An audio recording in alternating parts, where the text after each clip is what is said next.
Brought to you by Agilus Diagnostics.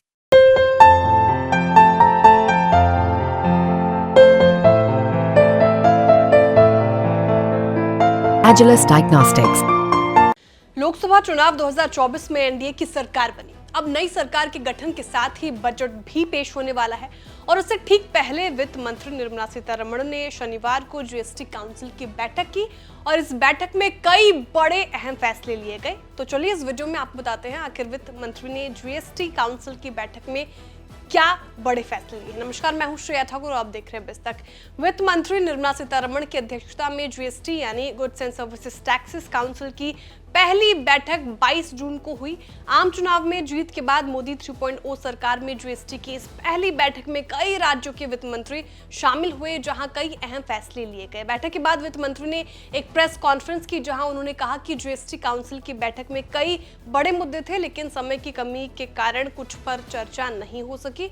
और इस बैठक के दौरान वित्त मंत्री निर्मला सीतारमण ने कहा कि जीएसटी अधिनियम की धारा 73 के जारी किए गए डिमांड नोटिस पर ब्याज और जुर्माना माफ करने की सिफारिश की है और उनके मुताबिक अगर 2017 से लेकर 2020 के लिए डिमांड नोटिस पर ब्याज और जुर्माना माफ कर दिया जाएगा और अगर 31 मार्च 2025 तक टैक्स का भुगतान कर दिया जाता है। इसके अलावा फेक इनवॉइस पर रोक लगाने के लिए चरणबद्ध तरीके से पूरे देश में बायोमेट्रिक ऑथेंटिकेशन लागू किया जाएगा। बैठक के बाद यह भी सामने आया कि केंद्र सरकार पेट्रोल और डीजल को जीएसटी के दायरे में लाने के पक्ष में है और हालांकि इसके लिए कहा गया कि राज्य इसके लिए मिलकर जीएसटी की दर तय करें। अब नजर डालते हैं काउंसिल के में क्या ऐसे बड़े फैसले लिए गए। पहला, काउंसिल ने सभी सोलर कुकर पर 12% जीएसटी निर्धारित करने की सिफारिश की है, चाहे इसमें सिंगल और डबल एनर्जी सोर्स हो। दूसरा, भारतीय रेलवे द्वारा आम आदमी को दिए जाने वाली सेवाएं जैसे प्लेटफॉर्म टिकटों की बिक्री, retiring room, waiting room, clock room सेवाओं, बैटरी चालित कार सेवाओं को जीएसटी से छूट दी जा रही है।